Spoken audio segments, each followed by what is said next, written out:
Let me start with a confession. I'm not a people person. I design cyber defense infrastructures for government contracts. My job is to outsmart hackers, reroute threats, and build digital fortresses that don't go down even if the planet does. I like silence, I like control, and above all, I like things that follow the rules. So imagine my mood when my smart home's energy dashboard lit up at 2:14 a.m. on a Thursday night with a mysterious 2.7 kilowatt power drain. And not just once, 5 nights in a row. That might not mean much to the average homeowner. But to me, that's like someone whispering inside your firewall. An unauthorized blip in a system that's supposed to be airtight. It didn't take long to narrow down the possibilities. I live alone in a cul-de-sac in suburban Gilbert, Arizona. My home is powered by a custom solar array I built myself, complete with Tesla Powerwalls, backup inverters, and enough computing power to detect a mosquito's heartbeat if it breathes too close to my backyard cameras. There was no logical reason for the energy dips. No appliances on. No HVAC cycling. No scheduled maintenance. Just a sudden, deep pull from the grid, then silence again. It was like something had latched on, drank deep, and slithered away. That something turned out to be Karen. Yes, that Karen. Picture a woman in her mid-40s with the attitude of a luxury car commercial and the self-awareness of a wrecking ball. Designer yoga sets. Weekday wine brunches. HOA rulebooks highlighted in neon. She moved in 3 years ago after a flashy divorce and made it her mission to beautify the block, which basically meant tattling on people for mailboxes that didn't match the community guidelines. Her backyard had become a suburban circus. Loud music, laser lights. Her nephew, a lanky teen with a penchant for mischief, had recently acquired a souped-up electric ATV that sounded like a swarm of angry bees on Red Bull. So when I found an orange extension cord running across our shared wooden fence, snaking behind my tool shed like it belonged there, I didn't jump to conclusions. I walked the perimeter, checked my outdoor panels, and found, sure enough, a power outlet I had disconnected months ago had somehow become live again. Not by magic. Not by malfunction. By Karen. I took pictures.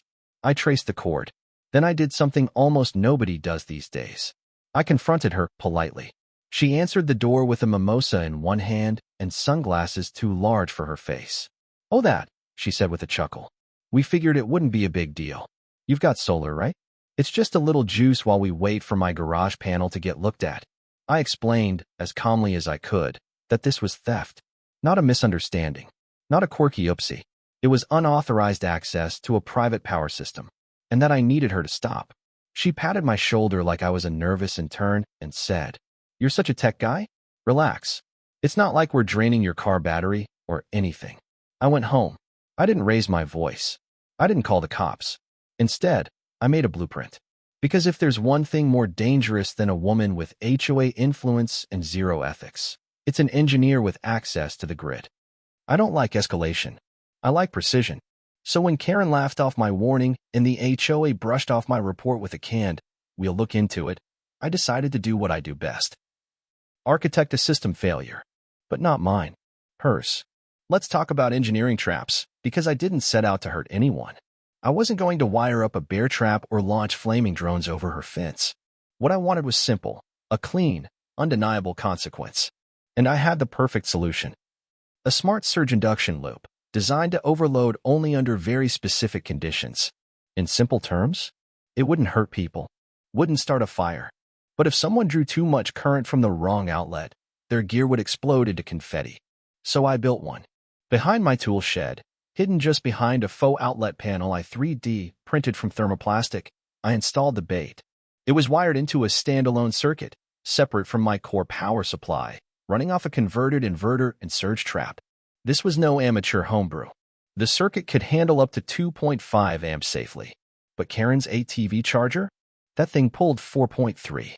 I knew it, because I reverse engineered her charging dock the week before using a hidden multimeter and a drone flyover. She didn't know she was about to plug her little joy machine into the functional equivalent of a toaster oven loaded with fireworks. 3 nights passed. No activity. Then, Thursday, 2:17 a.m. My phone buzzed. Alert. External draw detected. 4.3A. Source, decoy outlet, south fence. I flicked on the live camera feed. There it was, Karen's nephew, hoodie up, headphones in, dragging that same orange cord through the shrubs, plugging it into my forgotten outdoor outlet. The trap activated in 4.8 seconds. The camera flash caught it all. A blue surge of electricity, a loud pop, and the crown jewel, a high-pitched screech that cut across the cul-de-sac like a siren from hell. From behind her fence, Karen screamed. The ATV charger billowed smoke, its plastic shell melted like cheap marshmallow over a fire. Her nephew, barefoot and dumbfounded, backed away like he had just summoned a demon. I sipped chamomile tea on my back porch, smiling. It wasn't revenge. It was proof. The next morning, I watched from my window as Karen paced her backyard, phone to ear, yelling dramatically to someone. Fire department, probably. The charger was covered with a tarp, like the scene of a suburban crime. She stomped around in slippers, muttering about sabotage and electrocution. Except there was no electrocution, only justice. That afternoon, the HOA showed up at my door. Clipboard. Khakis. That look of self-importance you only get from someone who's never had a real job. You can't install unauthorized electrical equipment on shared property lines, the rep told me, not even introducing himself. I calmly invited him to step 5 feet back and see where my property line actually started. The outlet? Completely within my boundary. Wired to code. Labeled. Logged. Legally sound. What I didn't say was that it also had a fail-safe surge trap, designed to trigger when someone tried to steal my power. The HOA rep muttered something about further review and left without taking the cookie I offered. That was when I knew Karen was going to escalate. That's what entitled people do. And I would be ready. I upgraded. The outlet now had a data logger embedded in a hollow garden gnome, a voltage sensor connected to my home server, a new motion-activated camera disguised as a birdhouse. I even designed a decoy cord, orange like hers, plugged into the outlet but wired to a dummy load circuit. Any attempt to yank it would trip the whole setup again. Sure enough, night 4. 1:42 a.m. Power draw, 2.7 kilowatts. This time I watched it in real time. Karen's nephew approached the fence. Plugged in. Boom.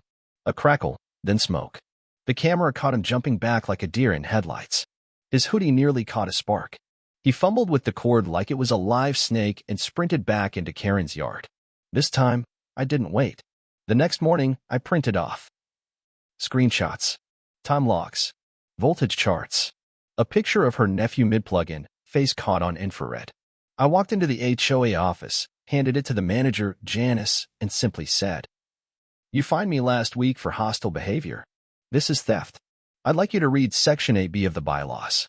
She looked at the evidence. Her lips thinned. "We'll have to review," she started. I leaned in. "Or I take this to the city utility board and file a criminal complaint for unauthorized power access." She blinked. I left the USB on the desk. The morning after the second spark, I expected retaliation. What I didn't expect was company. It started with Tom. He lives 2 doors down, the guy with the outdoor kitchen setup so advanced it could cater a wedding. He strolled over while I was rechecking my grid logs and asked, casually, "Hey, ever notice weird power dips around 2 a.m.? I paused. "Why?" "Because my beer fridge keeps losing chill overnight." Thought it was a bad thermostat. But it's only been happening for a few weeks. Then came Nancy. Quiet lady. Retired school librarian with the best roses on the block. She leaned over my front fence and whispered, "Do your garden lights flicker at night? Around 2 a.m.? Then reset. The next was the Patels. Family of 5. Friendly. Run a home catering business. Their freezer had thawed randomly last month, nearly costing them $1,000 in prep work. They thought it was a breaker failure until they saw the same pattern. Power drop. 2 a.m. That was when it hit me. Karen hadn't just been stealing from me. She'd built a literal network of theft. Her nephew had been sneaking around the block like a rogue tech vampire, plugging into any unlocked outlet, RV hookup, or garden port he could find. And no one had proof until now. So we formed an alliance. I invited everyone over. We made coffee. I showed them the footage Karen's nephew sneaking through my yard. The timestamps. The power logs. The before and after shots of the charger fried like a marshmallow. Tom nearly choked on his coffee laughing. "I knew she was shady," he said. "But this is Olympic-level theft." We made a group chat. We named it Shocked by Karen. By sundown, it had 10 members. By midnight, 23. Each neighbor began checking their outlets, padlocking power ports, installing timers and smart sensors. I personally helped 3 families install decoy outlets and motion sensors. We weren't just reacting anymore. We were defending. Karen, of course, had no idea. At least not until the HOA meeting. It was the first time in years that the clubhouse was packed. People who usually didn't care about bylaws were showing up with clipboards and USB sticks. Janice, the office manager, looked like she wanted to fake a fire drill. Karen sat front row, arms crossed, mouth tight. She wore the same oversized sunglasses as always, but even behind them you could feel the tension. This wasn't brunch anymore. One by one, we presented footage of her nephew dragging cords over fences, screenshots of unexplained energy draw, logs from smart meters, all synced to the same time frame. I handed the HOA president a manila folder with a full police report attached. Even Greg, the board member who used to back Karen on every vote, looked like he'd swallowed a brick. Karen stood up mid-meeting and screamed, "You're all exaggerating. This is harassment. It's not like I stole anything. It's community power. We pay dues." That was her final mistake. She said it out loud. Community power. The room erupted. Someone shouted, "We're not a power company, Karen." Another, "Your dues don't entitle you to commit theft." The board took a vote. On the spot. Karen's HOA privileges were suspended, pending full investigation. Fines were discussed. A restraining order was floated. Karen stormed out of the room, nearly knocking over the punch table. But we weren't finished. Because just when we thought we'd uncovered the full scope of her scam, we discovered the parties. Her backyard, the light shows, the karaoke nights, the mini-fridge setups, the whole brunch-by-night vibe, it had all been powered illegally. Not one cord. Not one mistake. A full-on underground grid built on stolen electricity from half the block. And we had the drone footage, the motion logs, and now, eyewitnesses. One neighbor had even found her irrigation control box rewired to route power from his outdoor breaker. The level of audacity was staggering. So we leveled up. We submitted a formal complaint to the city utility board. A private attorney representing one of the affected families began drafting a civil claim for damages. Karen? She still acted like this was all some big misunderstanding. She kept walking her dog like nothing had changed, blasting her music, yelling across the street. She even told one neighbor this was a smear campaign by Enkels. But we weren't interested in Karen's reality anymore. We were building a new one. One where stealing wasn't rewarded with silence. One where the community could protect itself, with facts, with video, and with the truth. And Karen? She had no idea what was coming next. 3 days after the HOA meeting erupted like a courtroom drama, the letter arrived. It wasn't from the HOA. It wasn't from Karen. It was stamped with the official seal of the City Energy Authority. It was addressed to Karen in bold typeface and delivered by certified mail, a notice of investigation under City Code 4.3.7 for potential utility theft, unauthorized meter tapping, and tampering with public infrastructure. And the best part? She ignored it. Karen didn't show up for the scheduled home inspection. She didn't call to reschedule. She didn't even acknowledge it. So the city responded the way the city does, with a subpoena. That word spread fast. The group chat exploded. She's toast. Subpoena equals real heat. Anyone else buying popcorn or just me? Tom offered to fly his drone over her backyard for updates. Nancy started baking cookies for the investigation. I upgraded my camera feeds, because if Karen was going down, she was going to try something reckless first. That's just who she was. But oddly, she didn't. Instead, Karen went quiet. The Friday night party stopped. The glowing backyard disappeared. The karaoke machine vanished. Her nephew no longer buzzed up and down the street on his ATV. It was eerie, unnatural. And then came the next wave. Neighbors who'd been silent for months started stepping forward. One man, retired military, said his RV hookup had been drained during a 2-week vacation. A young couple noticed their breaker flipped randomly every other night. Someone else found an old extension cord buried under mulch, running directly from their outdoor port into Karen's hedgerow. We compiled it all. Drone footage, audio logs, smart home energy records. We even had time-lapse footage showing lights in Karen's backyard syncing perfectly with power drops across multiple homes. This wasn't just, oops, I borrowed a socket. This was a coordinated, sustained siphoning operation that affected over 3,000 kilowatt-hours across 4 months, and the city calculated the damage. Over $1,800 in back-billed energy use. Karen, of course, still refused to take responsibility. When the HOA formally fined her, she appealed. When neighbors requested inspections, she claimed harassment. When reporters began calling for a comment, yes, it had made local news, she locked her gates and shut her blinds. The facade was crumbling. But still, she kept trying to control the narrative. One afternoon, during a mild Arizona spring day, several of us were working in our yards. Karen emerged, garden hose in hand, tracksuit bright pink like a highlighter, sunglasses larger than necessary. She strutted into her front yard, loudly humming a song only she could hear, spraying flower beds as if the world still revolved around her. No one reacted. Rakes scraped. Hoses ran. Conversation continued. The queen had been dethroned, but she didn't know how to fade quietly. She needed attention like a generator needs fuel. So she tried again, this time with an old Bluetooth speaker, blasting music from her porch toward the street. A few heads turned. Someone posted in the group chat. Karen testing the airwaves again. Shall we cut the main? But no one responded. Not with anger. Not with protest. Just silence. Because power was something she no longer had. And that burned her more than any circuit ever could. The final nail came during the second emergency HOA session. The new board president, Gwen, a former firefighter who had no patience for drama, read out the city's formal report. Page after page. Charts, logs, diagrams, timestamps, neighbor statements. Karen didn't even show up. Her privileges were revoked indefinitely. She was issued a final penalty totaling $3,000 including restitution to neighbors, HOA violations, legal administrative fees. The city report also noted that if any further evidence of tampering emerged, criminal prosecution could follow. Her reputation? Gone. Her circle of allies?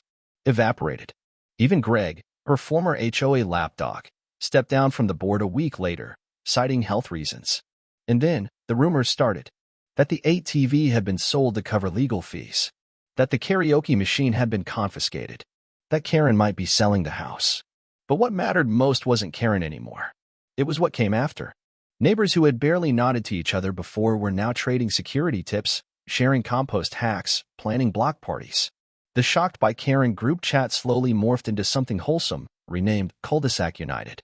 I helped 5 neighbors install smart energy monitors. One woman asked if I could help her kid with a science fair project on voltage drop. Tom joked that I should turn this into a business. I laughed, but deep down, I was thinking about it. Because power isn't just about electricity. It's about connection. And for the first time in years, the entire street felt wired together. Karen? She stayed. For now. But she was quiet. Disconnected. The same garden gnome she once mocked now dotted her lawn, like a clumsy apology to the neighborhood she tried to dominate. And then one evening, it happened. I was tightening a panel on my solar inverter when I heard footsteps behind me. I turned.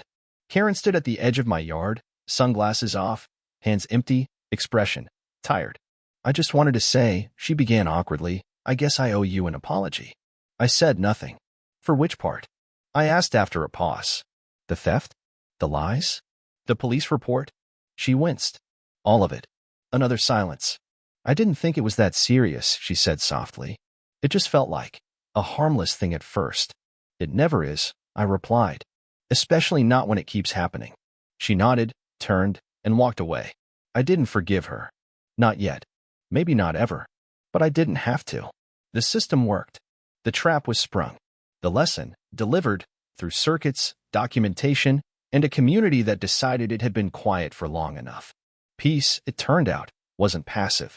You had to design it, protect it, and sometimes, you had to shock it back to life.